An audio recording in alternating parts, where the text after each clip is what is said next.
We provide you the platform to turn your dreams into reality. Give wings to your aspirations with KR Mangalam University. क्या मनीष कश्यप के बाद पवन सिंह भी थामेंगे जनसुराज का दामन?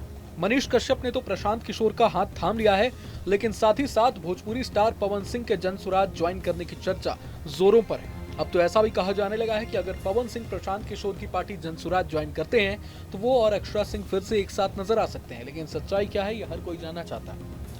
अब देखिए, राजनीति में छोटी छोटी चीजों के मायने काफी बड़े होते हैं और जब बात पवन सिंह जैसे सुपरस्टार की हो तो उनका एक कदम या एक छोटा सा हिंट सियासी भूचाल लाने के लिए काफी है। अब जब इसी साल के अंत में बिहार में विधानसभा चुनाव होने वाले हैं तो फिर से भोजपुरी सिंगर और एक्टर पवन सिंह को लेकर कयासबाजी शुरू हो गई है कि वो प्रशांत किशोर की पार्टी जनसुराज के साथ जुड़ सकते हैं।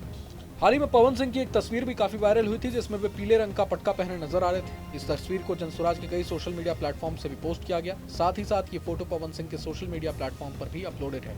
अब पवन सिंह के फैंस में ये जानने की उत्सुकता काफी ज्यादा बढ़ गई है कि क्या वो सच में जनसुराज के साथ जुड़ने वाले हैं या ये महज अटकलें हैं। कहानी में भी ट्विस्ट बाकी है, इसलिए बने रहिए।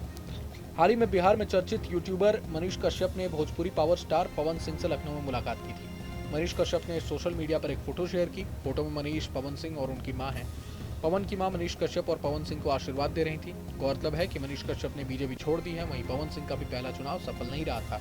मनीष तो जनसुराज में शामिल हो चुके हैं, ऐसे में उनका पवन सिंह से मिलना एक बड़े इशारे से कम नहीं था। राजनीतिक विश्लेषक इसे नए तरह के गठबंधन के तौर पर भी देख रहे हैं। बता दें कि हाल ही में मनीष ने बीजेपी ज्वाइन की थी, लेकिन कुछ ही समय बाद उनका मोहभंग हो गया और उन्होंने पार्टी की सदस्यता से इस्तीफा दे दिया। मनीष पिछले साल लोकसभा चुनाव के दौरान बीजेपी में शामिल हुए थे। दिल्ली बीजेपी के पूर्व अध्यक्ष और सांसद मनोज तिवारी ने उन्हें पार्टी में शामिल कराया था। मनीष कश्यप सोशल मीडिया पर बहुत फेमस हैं। उनके समर्थक उन्हें चुनाव मैदान में उतरना देखना चाहते हैं और अब तो ये लगभग कंफर्म हो चुका है कि वो जनसुराज के टिकट पर ही चुनाव लड़ेंगे। वहीं पवन सिंह की बात करें तो उन्होंने भी बीजेपी ज्वाइन की थी। पिछले लोकसभा चुनाव में उन्हें आसनसोल से टिकट भी मिला था, लेकिन वे चुनाव लड़ने से मुकर गए थे। बाद में उन्होंने एनडीए उम्मीदवार उपेंद्र कुशवाहा के खिलाफ काराकाट से निर्दलीय के तौर पर चुनाव लड़ा था। हालांकि वे जीतने में तो असफल रहे थे, लेकिन उनके चलते बीजेपी को कई सीटों पर नुकसान झेलना पड़ा था। साथ ही साथ उपेंद्र कुशवाहा भी हार गए थे। राजपूत वोटरों का पवन सिंह की तरफ काफी झुकाव देखने को मिला था।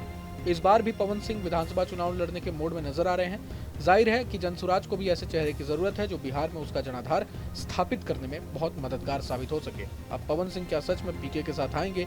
अगर आए तो कहां से लड़ेंगे, ये तो वक्त ही बताएगा। लेकिन सबसे बड़ा सवाल है कि उनके और अक्षरा सिंह के साथ आने का। आपको बता दें कि अक्षरा सिंह पहले से जनसुराज की सदस्य हैं। उन्होंने 2023 में अपने पिता की मौजूदगी में जनसुराज की सदस्यता ली थी।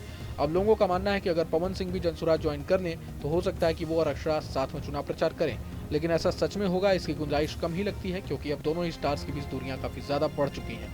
अक्षरा तो कई मौकों पर पवन सिंह से कोई कनेक्शन नहीं रखने की भी बात कह चुकी हैं। बहरहाल आगे क्या होता है ये देखना दिलचस्प होने वाला है। लेकिन पूरे मसले को लेकर आप क्या कुछ सोचते हैं, हमें कमेंट बॉक्स में जरूर बताएं। अगर आपको ये वीडियो पसंद आया तो लाइक करें और चैनल को जरूर सब्सक्राइब करें। जहाँ भक्ति है हर शब्द में, कथाओं में छुपे हैं दिव्य रहस्य और ज्योतिष देता है जीवन को दिशा। धर्म से जुड़ी हर बातों को जानने के लिए हमारे चैनल स्तुति को सब्सक्राइब करें। चैनल पर जाने के लिए इस लिंक पर क्लिक करें।